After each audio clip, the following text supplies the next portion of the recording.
போட்டித் தேர்வுகளில் வெற்றி பெற அயராது உழைத்துக் கொண்டிருக்கும் அனைத்து மாணவ நண்பர்களுக்கும் வணக்கம். நான் உங்கள் பொன்வேல் பாண்டியன், நடப்பு நிகழ்வுகள் ஆசிரியர். இன்றைய தினத்தில் நம்ம பார்க்க போகிறது ஏப்ரல் 25ஆம் தேதிக்குரிய தினசரி நடப்பு நிகழ்வுகளின் தொகுப்பு. சரிங்களா? ஃபர்ஸ்ட் நம்ம பார்க்க போகிறது தலைப்பு செய்திகள். தலைப்பு செய்திகளில் என்னென்ன விஷயங்கள்லாம் நம்ம உள்ளடக்கங்கள் இருக்குது அதை நம்ம பார்க்க போகிறோம். சரியா? ஃபர்ஸ்ட் பாருங்கம்மா, தலைப்பு செய்திகள். ஏப்ரல் 25 என்ன முக்கியமான தினம் இருக்குது அப்படிங்கிறத பார்க்க போகிறோம்.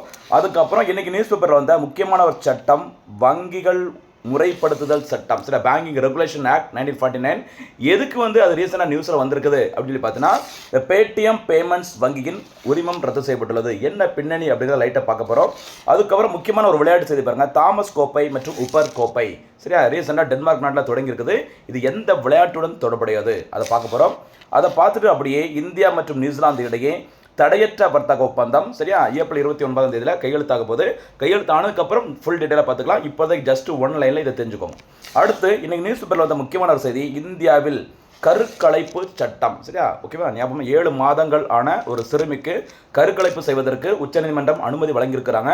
அதனுடன் தொடர்புடைய அந்த கருக்கலைப்புடன் தொடர்புடைய முக்கியமான சட்ட திருத்தம் எந்த ஆண்டு கொண்டு வரப்பட்டது, எத்தனை மாதங்கள் வரைக்கும் கருக்கலைப்பு செய்வதற்கு இந்தியாவில் அனுமதி இருக்குது, எல்லாமே பார்க்க போகிறோம். அதுக்கப்புறம் தேர்வுக்கு முக்கியமான ஒரு வரி செய்திகள். சரியா? அதை பார்த்துட்டு தினம் ஒரு திட்டம் அந்த லிஸ்ட்டில் பார்க்கும்போது ஸ்வயம் ப்ளஸ் திட்டம்னா என்ன, மெட்ராஸ் ஐஐடி இந்த திட்டத்தை எப்படி பயன்படுத்துகிறாங்க அப்படிங்கிறத பார்த்துட்டு ரிவிஷனுக்காக இறுதியாக சூப்பர் சிக்ஸ் கேள்விகளும் நம்ம பார்க்க போகிறோம். சரியாம்மா? இது எல்லாமே தலைப்பு செய்திகள். இனிமேல் விரிவான செய்திகளை பார்க்கலாம். சரிங்களா? தொடர்ந்து ஃபாலோ பண்ணுங்க. கரண்ட் அஃபேர்ஸ் எந்த ஒரு விஷயமும் நம்ம விட மாட்டோம். ப்ரிலிம்ஸாக இருக்கட்டும், மெயின்ஸாக இருக்கட்டும். சரிங்களா? இன்டர்வியூவில் கூட நம்ம நடப்பு செய்திகளை நீங்கள் ஃபாலோ பண்ணிட்டு வந்தீங்கன்னா ஈஸியாக கொஸ்டின்ஸ்க்கு ஆன்சர் பண்ண முடியும். கண்டிப்பாக தேர்வுகளில், அரசு தேர்வுகளில் எந்த தேர்வாக இருந்தாலும் சரி, கண்டிப்பாக நம்மளுடைய வெற்றியை உறுதி செய்ய முடியும். அதுக்கு தான் இவ்வளோ எஃபர்ட்ஸ் போடுறதுமா ஞாபகம் வச்சுக்கோங்க. விட்டுறாதீங்க மக்களை, தொடர்ந்து நல்லா படிங்க. ஏப்ரல் 25 முக்கியமான தினங்கள், உலக மலேரியா தினம். சரியா? வேர்ல்டு லெவலில் இந்த மலேரியா நோயை ஒழிப்பதற்கான ஒரு விழிப்புணர்வு தினமாக உலக மலேரியா தினம் கடைபிடிக்கப்படுகிறது ஏப்ரல் 25ஆம் தேதியில். சரியா? உலக சுகாதார அமைப்பு இருக்கல, வேர்ல்டு ஹெல்த் ஆர்கனைசேஷன், இவங்க 2030ஆம் ஆண்டுக்குள்ள உலக அளவில், சரியா, அந்த மலேரியா நோய், காசநோய், டிபி, சரிங்களா, எய்ட்ஸ் இந்த மாதிரி நோய்களை எரடிகேட் பண்ணுறதுக்கு ஒரு மெயினான ஒரு டார்கெட் வச்சுருக்காங்க. அதே மாதிரி இன்னொரு முக்கியமான செய்தி நோட் பண்ணிக்கோங்க, இதில் பாயிண்டில் இல்லை எழுதிக்கோங்க. யுனைடெட் நேஷனோட அந்த எஸ்டிஜி இலக்குகள் இருக்குல்ல, சஸ்டைனபிள் டெவலப்மெண்ட் கோல்ஸ், சரியா, அந்த நிலையான நீடித்த வளர்ச்சி இலக்குகள் மொத்தம் 17 இலக்குகள் இருக்குது. அதில் 17 இலக்குகளில் மூன்றாவது தேர்டு டார்கெட் என்னென்னு பார்த்தீங்கன்னா சுகாதாரம், ஹெல்த். அந்த ஹெல்த்தில் 3.3, சரியா, 3.3ல் வர்றது தான் இந்த மலேரியா, சரியா, அந்த டிபி, ஹெச்ஐவி, அந்த எய்ட்ஸ் நோய் எல்லாமே ஒழிப்பதற்கான ஒரு இலக்கு, மறந்துடாதீங்க. சரிங்களா? ஓகே. அடுத்தபடியாக உலக கால்நடை தினம், உலக பெங்குயின், சரியா, தினம் எல்லாமே ஏப்ரல் 25ஆம் தேதி தான், மறந்துடாதீங்க. ஓகேவா? அடுத்தபடியாக இன்றைக்கி நியூஸ் பேப்பரில் வந்த முக்கியமான இந்தியன் எக்கனாமி தொடர்புடைய முக்கியமான ஒரு சட்டம், பேங்கிங் ரெகுலேஷன் ஆக்ட் 1949. சரியா? வங்கிகள் முறைப்படுத்துதல் அல்லது ஒழுங்குமுறை சட்டம் 1949ஆம் ஆண்டு கொண்டு வரப்பட்டது. இதே 1949 தான் ஜனவரி மாதம் 1ஆம் தேதி இந்திய ரிசர்வ் வங்கி, ரிசர்வ் பேங்க் ஆஃப் இந்தியா தேசியமயமாக்கப்பட்டது. ஞாபகம் வச்சுக்கோங்க. சரிங்களா?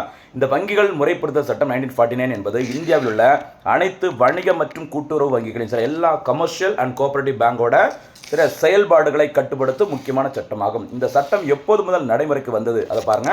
மார்ச் 16, 1949 முதல் நடைமுறைக்கு வந்துள்ளது, மறந்துடாதீங்க. சரி, இந்த சட்டமானது வங்கிகளோட உரிமைகள், லைசன்ஸ்லேருந்து அடுத்த பிரான்ச் எக்ஸ்டென்ஷன் பண்ணுறதுக்கு, அடுத்து மேனேஜ்மெண்ட், சரியா, மேலாண்மை, வைப்பு தொகையாளர்களின் நலன்கள், சார், டெபாசிட்டோட எல்லா வெல்ஃபேர் அது எல்லாமே ப்ரொடெக்ட் பண்ணணும். இப்படி எல்லா விஷயங்களையும், சரிங்களா, இந்த சட்டத்தின் மூலம் தான் இந்திய ரிசர்வ் வங்கி நெறிமுறைப்படுத்துகிறது வங்கிகளை. சரிங்களா? இது தவிர எல்லா வங்கிகளையும், சரியா, மேற்பார்வையிடவும், விதிகளை மீறும் வங்கிகள் மீது அபராதங்கள், சரியா, அந்த ஃபைன் போடுறது, அந்த மாதிரி நடவடிக்கை எடுக்கவும் ஆர்பிஐக்கு இந்த சட்டம் முழு அதிகாரத்தை வழங்குகிறது. சரிங்களா? பேங்க் மட்டும் இல்லை, நம்ம ஏற்கனவே சொன்னதான் கூட்டுறவு வங்கிகளின் செயல்பாடுகளும் இந்த சட்டத்தின் கீழ் கொண்டு வரப்பட்டுள்ளது. இது இன்னைக்கு நியூஸ் பேப்பரில் வர்றது காரணம் என்னன்னு சொல்லி பார்த்தீங்கன்னா, சமீபத்தில் இந்த பேடிஎம் பேமெண்ட் பேங்க் லைசன்ஸ், சரி, அந்த பேடிஎம் பேமெண்ட் பேங்கோட லைசன்ஸ் பார்த்தீங்கன்னா இந்திய ரிசர்வ் வங்கி என்ன பண்ணிக்கிறாங்க, ரத்து செஞ்சுருக்காங்க, கேன்சல் பண்ணிக்கிறாங்க. சில விதிமுறைகளை சரியாக ஃபாலோ பண்ணலை. சரிங்களா? அப்படி சொல்லிட்டு இந்த பேடிஎம் பேமெண்ட் பேங்கோட லைசன்ஸை இந்திய ரிசர்வ் வங்கி கேன்சல் பண்ணியிருக்கிறாங்க. அதனால தான் இந்த சட்டம் இன்றைக்கி நியூஸில் வந்திருக்குது. தெரிஞ்சு வச்சுக்கோங்க. பேங்கிங் ரெகுலேஷன் ஆக்ட் 1949, மறந்துடாதீங்க. சரியாம்மா? அடுத்து முக்கியமான ஒரு விளையாட்டு செய்தி, இன்றைக்கி நியூஸ் பேப்பரில் வந்த செய்தி பாருங்கள்.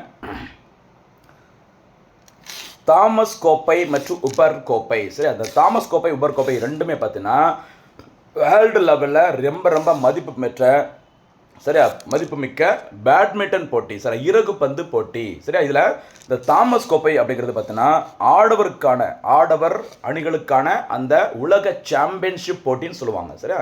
பேட்மிண்டனில் ஒரு வேர்ல்டு சாம்பியன்ஷிப் போட்டி ஆண்களுக்காக நடத்தப்படுகிறது. அதோட பேர் தாமஸ். இந்த பேரை பார்த்தாலே தாமஸ். அதே வகையில் உப்பர் கோப்பை உப்பர் கோப்பை அப்படிங்கிறது பெண்களுக்கான அந்த உலக சாம்பியன்ஷிப் கோப்பைன்னு சொல்கிறாங்க. ரொம்ப ரொம்ப முக்கியமானது சரிங்களா. அதே மாதிரி 2 அணிகளையும் சரி அது ஆடவர் பெண்கள் பிரிவில் தலா 16 அணிகள் மொத்தமாக கலந்துப்பாங்க. 4 அணிகளாக பிரித்து விளையாடுவாங்க சரி. எத்தனை அணிகள்? 16 அணிகள். ஓகேவா. இந்திய ஆண்கள் அணியானது கடந்த 2022ஆம் ஆண்டில் முதல் முறையாக இந்த தாமஸ் கோப்பை வென்று சாதனை படைச்சிருக்கிறாங்க. இதுவரைக்கும் இந்தியா ஒரே ஒரு முறை தான் இந்த தாமஸ் கோப்பை, அதாவது பேட்மிண்டனுக்கான உலக கோப்பை, ஆடவருக்கான போட்டியோட பேர் தாமஸ் கோப்பை. அந்த கோப்பை இந்தியா வரைக்கும் ஒரே ஒரு முறை தான் பண்ணியிருக்கிறாங்க. 2022 மறந்துடாதீங்க சரிங்களா. இந்த நிலையில் ஏப்ரல் மாதத்தில் டென்மார்க்கின் ஹார்சன்ஸ் நகரில் 2026ஆம் ஆண்டிற்கான இந்த தாமஸ் மற்றும் உப்பர் கோப்பை போட்டிகள் நடைபெற்று வருகிறது. பார்க்கலாம் மறுபடியும் சாதனை படைப்பாங்களா இந்திய ஆடவர் மகளிர் அணிகள் அப்படின்னு சொல்லிட்டு சரிங்களா. அடுத்தபடியாக பார்க்கலாமா. எக்ஸாம்பிள் என்ன கேட்பாங்க அப்படின்னா தாமஸ் கோப்பை உபர் கோப்பை எந்த விளையாட்டும் தொடர்புடையது, இந்தியா சாதனை படைச்சாங்கன்னா எந்த ஆண்டுன்னு கேட்பாங்க, ஞாபகம் வச்சுக்கோங்க. அடுத்து இன்னைக்கு நியூஸ் பேப்பரில் வந்து ரொம்ப முக்கியமான ஒரு செய்தி பாருங்க. இந்தியாவில் கருக்கலைப்பு சட்டம், அதாவது 7 மாதங்கள் நிறைவடைந்த 7 மாதங்கள் நடந்துட்டு இருக்கிற கரு உண்டாகி 7 மாதங்கள் ஆகிட்டு இருக்கிற ஒரு சிறுமிக்கு கருக்கலைப்பு செய்வதற்கு உச்சநீதிமன்றம் அனுமதி கொடுத்துருக்குறாங்க சரிங்களா. இதோட பின்னணி எதுக்கு நியூஸில் வந்திருக்கு அப்படிங்கிறத பாருங்கள். இந்தியாவில் கருக்கலைப்பு 1971ஆம் ஆண்டு மருத்துவ கருக்கலைப்பு சட்டம் சரியா. மருத்துவ கருக்கலைப்பு சட்டம் எந்த ஆண்டு இயற்றப்பட்டது? 1971ஆம் ஆண்டு. ஓகேவா. அந்த சட்டமானது 2021ஆம் ஆண்டில் சரியா சில திருத்தங்களும் கொண்டு வரப்பட்டது சரிங்களா. அந்த சட்டத்தில் என்ன சொல்லியிருக்காங்க, திருத்த சட்டத்தில் என்ன சொல்லியிருக்காங்க அப்படிங்கிறத டீட்டெயிலாக பார்க்க போகிறோம். பொறுத்திருந்து பொறுமையாக பாருங்க மக்களே சரிங்களா. ஓகே, என்னன்னு சொல்லி பாருங்க. இந்தியாவில் அந்த கருக்கலைப்பு என்பது ஒரு மருத்துவரின் ஆலோசனையுடன் ஒரு குறிப்பிட்ட கால வரையறைக்குள், பொதுவாக இந்தியாவில் 20 முதல் 24 வாரங்கள் பாதுகாப்பான கருக்கலைப்புக்கு அனுமதிக்கப்படுகிறது. சில காரணங்களுக்காக இந்த அபார்ஷன் பண்ணுறதுக்கு மேக்சிமம் அதிகபட்சம் எத்தனை வாரங்கள்? 24 வாரங்கள் வரைக்கும் தான் சட்டப்பூர்வ அந்த அனுமதிகள் வழங்கப்படுகிறது சரிங்களா. இந்த கருக்கலைப்பானது திருமணம் ஆகாத பெண்கள் உட்பட அனைத்து பெண்களுக்கும் இந்த உரிமை உண்டு சொல்லியிருக்கிறாங்க. மேலும் இது இந்த ரைட்ஸ், இந்த ஃபண்டமெண்டல் ரைட்ஸ் அப்படி சொல்லுவாங்க, அந்த வகையில் இனப்பெருக்க உரிமையின் கீழ் வருகிறது சொல்லிக்கிறாங்க சரிங்களா. இப்போ பாருங்கள், இதான் முக்கியமானது. இந்த கருக்கலைப்புக்கான கால வரம்புகள் இந்தியாவில் எப்படின்னு சொல்லி பாருங்கள் சரிங்களா. கருக்கலைப்பு கால வரம்பு 20 வாரங்கள் சரி. கரு உண்டாகி 20 வாரங்கள் வரை சரிங்களா இருந்தது அப்படின்னா ஒரு பதிவு செய்யப்பட்ட மருத்துவ பயிற்சியாளரிடம் சரியா அவருடைய கருத்தின் அடிப்படையில் கருக்கலைப்பை செய்யலாம் சரியா. இது வந்து 20 வாரங்கள் தேவைப்பட்டா.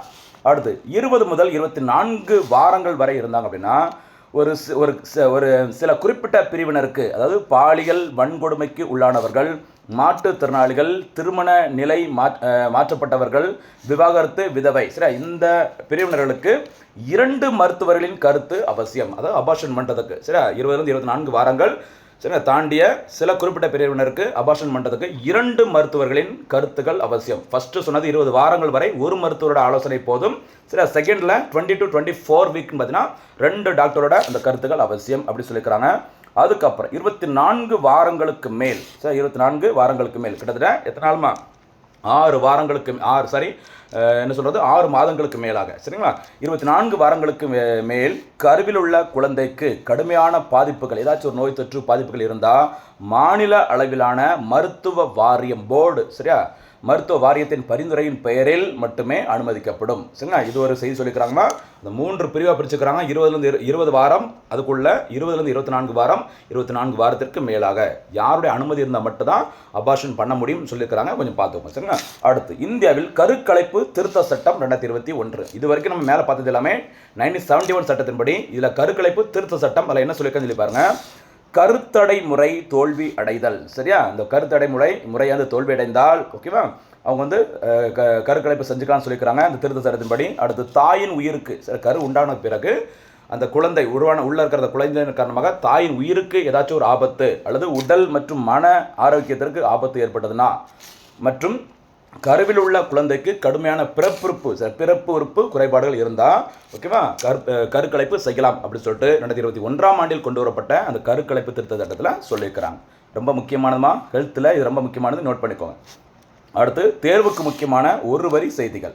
காவிரி நீர் மேலாண்மை ஆணையத்தின் 50வது கூட்டம் ஏப்ரல் 29ஆம் தேதியில் டெல்லியில் நடைபெறுகிறது. இதை பற்றி கூட்டம் நடந்து முடிந்த பிறகு டீட்டெயிலாக பார்க்கலாம். காவிரி நீர் மேலாண்மை ஆணையம் என்ன, எப்போது உருவாக்கப்பட்டது, அந்த காவிரி நீரில் யாருக்கெல்லாம் பங்கு, எவ்வளோ டிஎம்சி, எல்லாமே டீட்டெயிலாக பார்க்கலாம்.